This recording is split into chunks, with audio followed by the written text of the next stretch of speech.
با سلام با یکایک شما بینندگان عزیز، شالو گلخوجی هستم در خدمت شما عزیزان ساعت 10 با وقت پراگ با خبرهای تازه و امیدوارم که تا آخر صحبت ما رو همراهی میکنید و بازم امیدوارم که همه شما رو در بخش مستقیم برنامه خبری بعد از 3 ساعت دیگر خواهم دید. خب اکنون از خبرها میگویم وزارت عدلیه تاجیکستان میگوید بعد از آغاز پاندمی کرونا ویروس در زندانهای کشور 10 نفر گرفتار بیماری التهاب شوش یا پنیومونیا شدند و بیش از 10 تن بر اثر این بیماری فوت دیدند. التهاب شوش با بیماری کووید 19 خیلی مانندی دارد. مظفر اشوریان وزیر عدلیه روز 13 ایول گفت موجودیت بیماری کووید 19 در زندانها تصدیق نمی کند و گفت در این دوره تنها 98 محبوس با التهاب شوش گرفتار شدند. وزیر عدلیه گفت 11 محبوس از بیماری التهاب شوش فوت دیدند.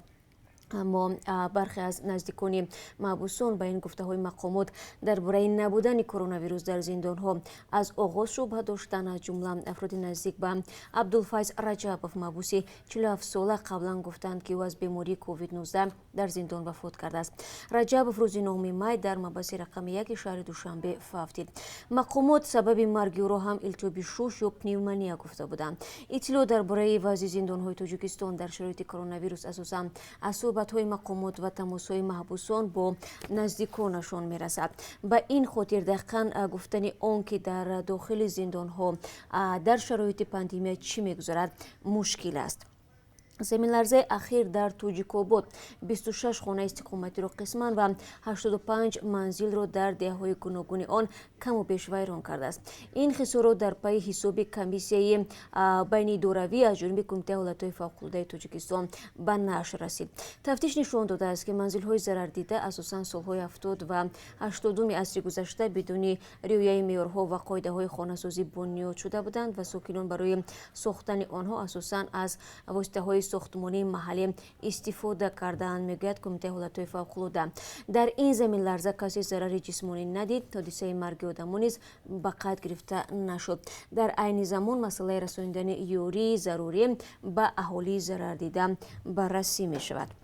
خاطر نشان میکنم که زمین جنبی 4 ایولی سال روان رخ داد. لرزش در مرکز آن توجیک‌آباد 5 و در شهر دوشنبه 3 بال را تشکیل داد.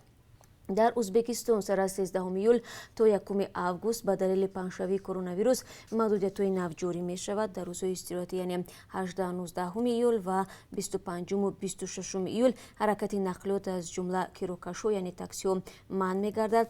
با افرادی از 65 ساله بالا توصیه می شود که خانه نشینی کنند. کمیسیه ویژه مبارزه با کرونا ویروس ازبکستان خبر داد که همزمان از 13 ایول پروازها و روای قطارها در داخل کشور می شود.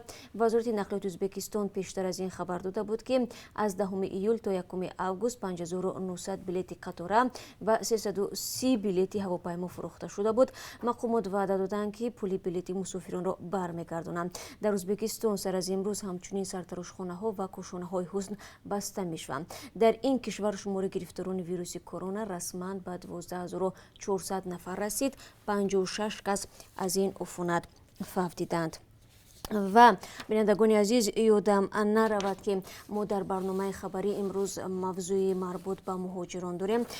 در قضیه مربوط به پاتنت است در ولایت امور که صبح امروز صدها مهاجران آسیای مرکزی از جمله مهاجران تاجیک در بین آنها نیز بودند به نشان اعتراض در کارگاه امور دست به بی‌ترتیبی زدند. بعضی از در و تریزه‌ها را شکستند و طور مصاحبان رادیو آزادی گفتند قضیه ربط میگیرد به آنکه رئیسان این کارخانه معاش کارمندان را با بهانه آنکه پول پاتنت را از آنها ستانیدند پول 2 ماه را کم دادند. خب تفصیلات رو شما میتوانید در برنامه خبری بعد از 3 ساعت دیگر تماشا کنید.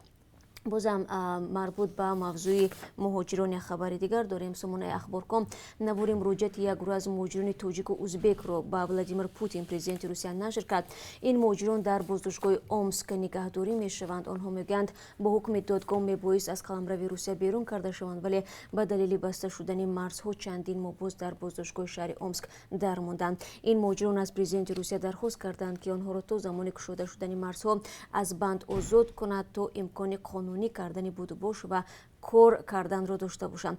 ба қабли муроҷиаткунандагон шумораи зудакони Тоҷикистон дар боздоштгоҳи Омск 20 нафарро ташкил карда, баъзе аз онҳо то 4 моҳ мешавад ки дар ин марказ нигаҳдорӣ мегарданд.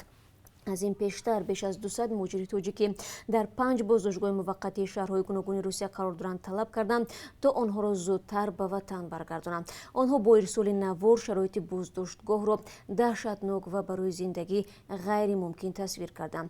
сафири Тоҷикистон дар Русия мегӯяд ҳамаи муҳоҷирони тоҷик ки дар боздоштгоҳ ҳастанд рӯйхат шуданд. ӯ гуфт дар мавриди аввал бартарӣ ба занони ҳомила ва беморон дода мешавад ва дар навбати дуюм муҳоҷирон аз боздоштгоҳҳо ба ватан интиқол меёбанд.